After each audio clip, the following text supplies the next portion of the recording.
Assalamualaikum warahmatullahi wabarakatuh. Perkenalkan, nama saya Ratu Balkis dari kelas manajemen reguler malam. Di sini saya akan mempresentasikan tentang penjelasan surat Al-Hasyr ayat 18 sampai 24 untuk memenuhi tugas UAS dari dosen pengampu yaitu Bapak Muhammad Rosidi, SE MM. PPT ini disusun oleh saya Ratu Balkis. Di sini ada surat Al-Hasyr ayat 18 yang berbunyi, Ya ayyuhalladzina amanu taqullaha wa tandur nafsum ma qaddamat liqad wattaqullah innallaha khabirum bima ta'malun. Yang artinya, wahai orang-orang yang beriman, bertakwalah kepada Allah dan hendaklah setiap orang memperhatikan apa yang telah diperbuatnya untuk hari esok atau akhirat.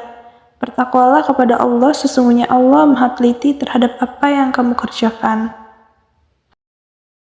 Lalu selanjutnya kita masuk ke tafsir ayat 18, yaitu dalam tafsirnya Ibnu Katsir menjelaskan takwa sendiri diaplikasikan dalam dua hal, menepati aturan Allah dan menjauhkan diri dari larangannya.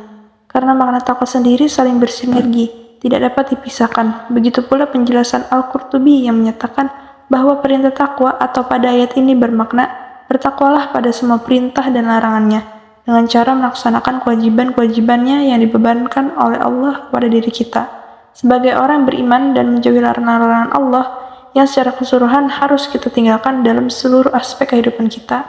Lalu ayat 19 berbunyi, Wala takunu kaladzina nasullaha fa'ansahum anfusahum ulaika humul fasikun. Yang artinya, janganlah kamu seperti orang-orang yang melupakan Allah sehingga dia menjadikan mereka lupa kepada diri mereka sendiri. Mereka itulah orang-orang fasik. Lalu tafsir dari ayat 19 adalah ayat ini dapat berarti khusus dan dapat pula berarti umum. Berarti khusus ialah ayat ini berhubungan dengan orang-orang munafik dan orang Yahudi Bani Nadir serta sikap dan tindakan mereka terhadap kaum muslimin pada waktu turunnya ayat ini. Kemudian diterangkan bahwa jika seseorang lupa kepada Allah, maka Allah pun melupakannya. Maksud pernyataan Allah melupakan mereka ialah Allah tidak menyukai mereka sehingga mereka bergelimang dalam kesesatan. Makin lama mereka makin sesat sehingga makin jauh dari jalan yang lurus, jalan yang diridhoi Allah. Oleh karena itu, di akhirat mereka juga dilupakan Allah dan Allah tidak menolong dan meringankan beban penderitaan mereka. Akhirnya mereka dimasukkan ke dalam neraka sebagai balasan perbuatan dan tindakan mereka. Ayat 20 berbunyi, La yastawi ashabun nari wa ashabul jannati humul faizun. Artinya tidak sama para penghuni neraka dengan para penghuni surga. Penghuni-penghuni surga itulah orang-orang yang memperoleh kemenangan. Lalu di sini ada tafsir dari ayat 20. Manusia yang lupa kepada Allah hingga lupa terhadap diri sendiri adalah manusia yang bergelimang dosa dan akan menjadi penghuni neraka. Tidak sama para penghuni neraka, pola pikir, sikap, dan perilakunya dengan para penghuni surga. Para penghuni surga itu adalah orang-orang beriman yang berusaha menyucikan jiwanya, mendekatkan diri kepada Allah, menjalani hidup dengan berbagi dan peduli.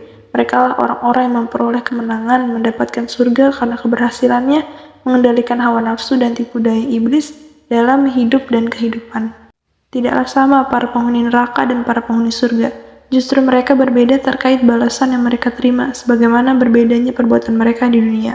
Para penghuni surga adalah orang-orang yang menang karena mereka memperoleh apa yang mereka cari dan selamat dari apa yang mereka hindari. Tafsir Al-Mukhtasar. Lalu di sini ada ayat 21 yang berbunyi, Lau anzalna hadzal Qur'ana ala jabalil la ra'aitahu khashi'an mutasaddian min khasyiatillah.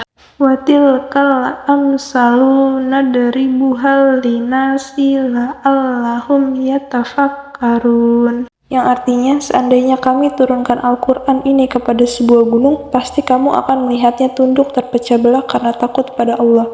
Perumpamaan-perumpamaan itu kami buat untuk manusia agar mereka berpikir. Lalu di sini ada tafsir ayat 21. Kemudian Allah memerintahkan orang beriman untuk bertakwa kepada Allah Subhanahu wa taala sebagai persiapan menghadapi hari kiamat. Selain itu, sesungguhnya Allah juga menurunkan sebuah Al-Quran petunjuk, pembimbing dan hidayah. Kitab tersebut menjadikan hati khusyuk disebabkan wibawanya dan hati tergugah disebabkan nasihat-nasihat yang dikandungnya. Di dalam Al-Quran terdapat janji dan ancaman, kabar gembira dan peringatan, serta hikmah dan hukum-hukum. Andaikan Allah SWT memberikan kepada gunung akal, pemahaman terhadap kitabnya, dan kemampuan mentadaburi kitabnya, niscaya gunung itu akan tunduk dan terpecah belah karena takut kepada Allah. Maka engkau akan melihat gunung itu tunduk dan hancur sebab takut pada Allah, juga sebagai wujud pengagungan dan ketakutan kepada hukum Allah. Permisalan di dalam Al-Quran tersebut dimaksudkan kepada manusia agar mereka senantiasa berpikir, mengambil pelajaran dan bertaubat. Maksudnya adalah bahwa pemisalan ini menunjukkan tentang kerasnya hati manusia. Mereka meninggalkan kekhusyukan dan mendengar dan menyimak ayat Al-Quran. Tafsir Al-Wajiz. Lalu ayat 22 yang berbunyi, Wallahul ladzi la ilaha illallah huwal alimul ghaibi wasyahadah huwar rahmanur rahim. Artinya, dialah Allah yang tidak ada Tuhan selain Dia. Dialah yang mengetahui yang gaib dan yang nyata. Dialah yang Maha Pengasih lagi Maha Penyayang. Allah yang menurunkan Al-Quran dan menetapkannya sebagai petunjuk bagi manusia adalah Tuhan yang Maha Esa. Tidak ada Tuhan selain Dia. Dialah yang berhak disembah, tidak ada yang lain.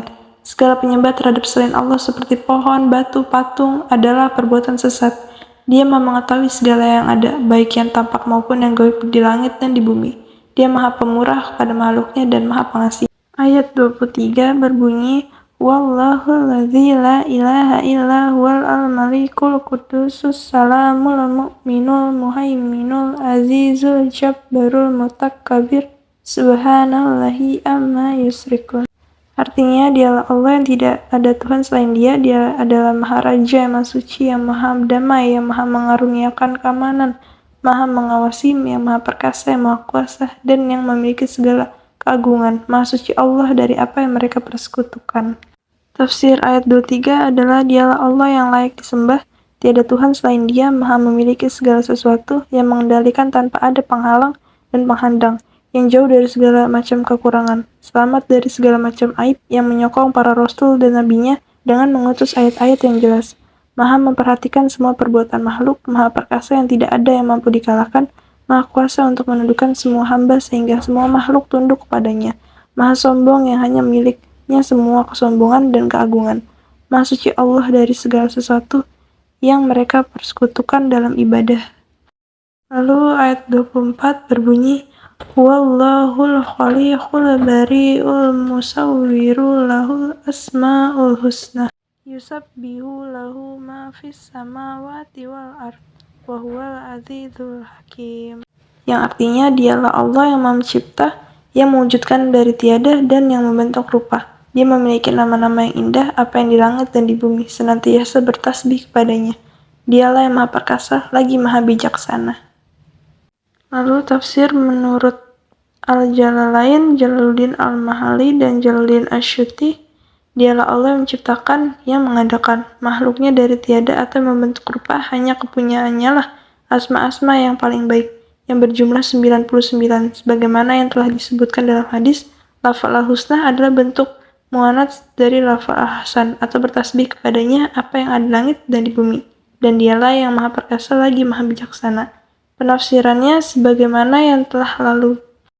Lalu kita masuk di slide terakhir. Di sini ada kesimpulan pelajaran menarik yang bisa kita ambil dari surat Al-Hasyr ayat 18-24, yaitu janganlah kalian wahai orang-orang beriman seperti orang-orang yang meninggalkan hak-hak Allah yang Dia wajibkan atas mereka. Akibatnya Allah membuat mereka lupa terhadap hak mereka berupa kebaikan yang menyelamatkan mereka dari azab Allah pada hari kiamat. Mereka adalah orang-orang yang disifati dengan kefasikan, orang-orang yang keluar dari ketaatan kepada Allah dan Rasul-Nya. Tafsir Al-Muyassar. Mereka tidak melakukan ketaatan dan disibukkan dengan dunia, maka Allah menghukum mereka dengan menjadikan mereka lupa kepada hak jiwa mereka.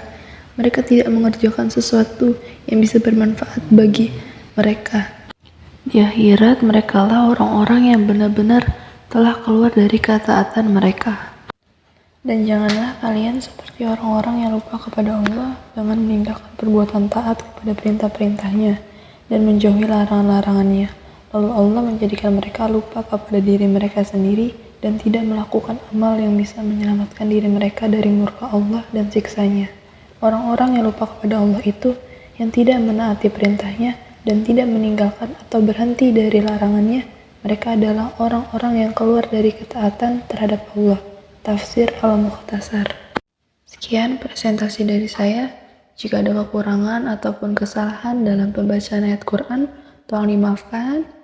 Sekian, terima kasih. Wassalamualaikum warahmatullahi wabarakatuh.